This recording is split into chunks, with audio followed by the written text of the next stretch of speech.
If you hope to one day garner respect in convention showrooms and internet forums, there are a few video games you should say you've played. These titles are pillars of the industry, and some are nearly unanimously referred to as the best games of all time.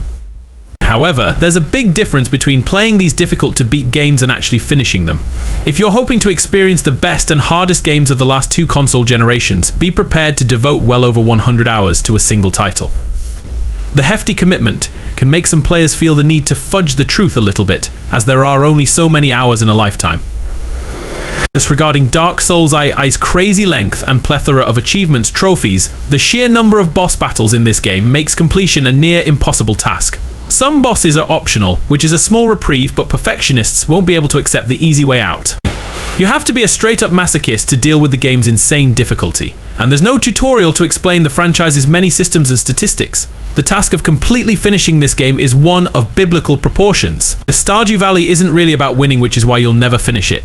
Once you've played for 3 in-game years, you're given an assessment that gauges your success up until that point. After you've been analysed, the game continues on indefinitely, and players unsatisfied with their score can be re-evaluated at any time. The seasons roll on without end, and that's actually a good thing, as planting turnips, exploring caves, managing resources, fishing, and interacting with NPCs is absolutely addictive. Once the theme music gets stuck in your head, you might even wish to become a permanent resident of Stardew Valley.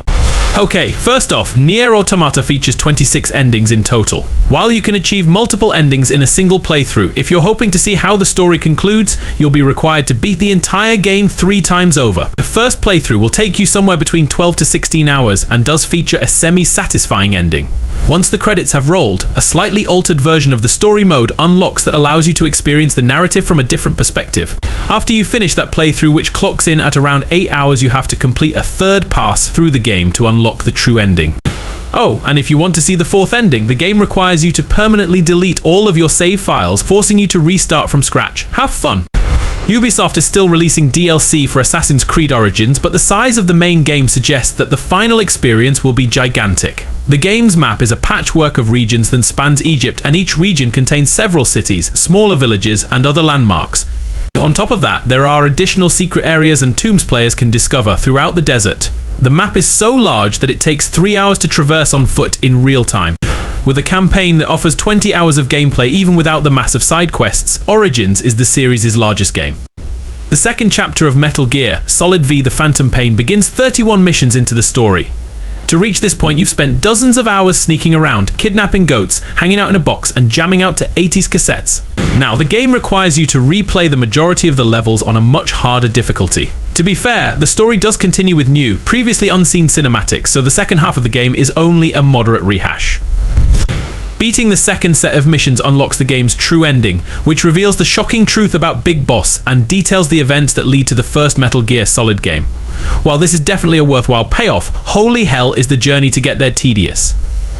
According to developer BioWare, it can take a player anywhere between 150 to 200 hours to complete all of the content in Dragon Age Inquisition. Even if you stick to the main story, it'll still take you around 20 to 40 hours to reach the end. However, once you reach this point, chances are you'll be so immersed in the continent of Thedas that you'll spend countless more hours exploring the rest of the world.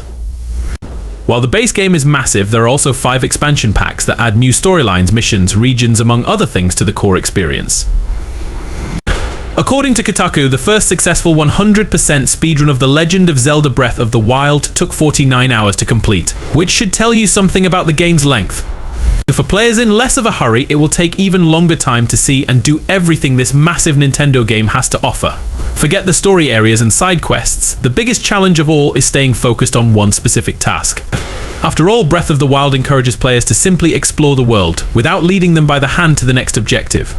As a result, it's easy to find yourself walking around aimlessly, admiring Hyrule's natural beauty without a care in the world. In order to 100% Grand Theft Auto V, you need to do a lot more than simply finish the story, which is very long to begin with. There are 69 story missions in total, all of which feature optional bonus objectives. You also need to complete 20 Strangers and Freaks missions, 14 random events, 42 hobbies and pastimes, and 16 miscellaneous tasks. Then there are the collectible in-game challenges, such as time trials, stunt jumps, hunting missions, and hookups with random strangers. If you're hoping to complete the game, you better start sharpening your virtual tennis skills. In case you're not aware, the true antagonist of the Batman Arkham series is its collection of Riddler trophies, which are strategically hidden all throughout Gotham.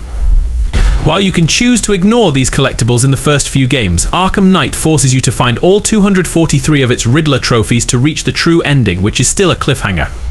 Fallout 3 is basically impossible to 100%, as many of its missions have multiple potential outcomes, and some companions can only be obtained if you have a specific karma level.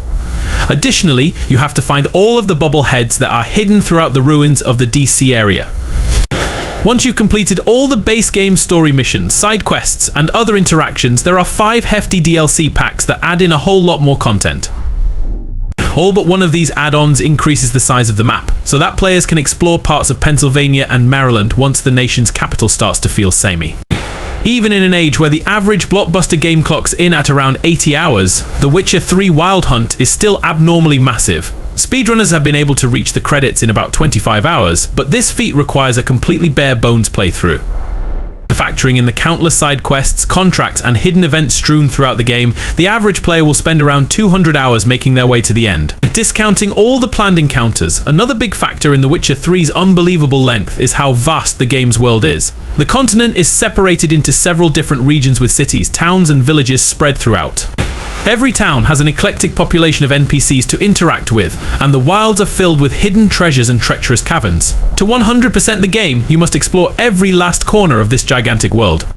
Even after defeating Alduin, the World Eater, there's still so much to do in the Elder Scrolls V Skyrim. Players can embark on a plethora of side quests, guild missions, and other tasks that will keep them exploring for well over 200 hours. After the game was released, Bethesda put out 3 expansions packs: Dawnguard, Hearthfire, and Dragonborn that add even more content to an already sprawling game. Hearthfire gives players the option to build houses and adopt children, which means that one could theoretically live a virtual life in the game forever. To top it all off, Skyrim's Radiant quest system, which generates quests for you based on your progress in the game, ensures that there will always be something to accomplish in the game. Persona 5 offers dungeons to explore and demons to battle, as is the norm for many RPGs. However, there's a lot to do in this game that isn't related to fighting.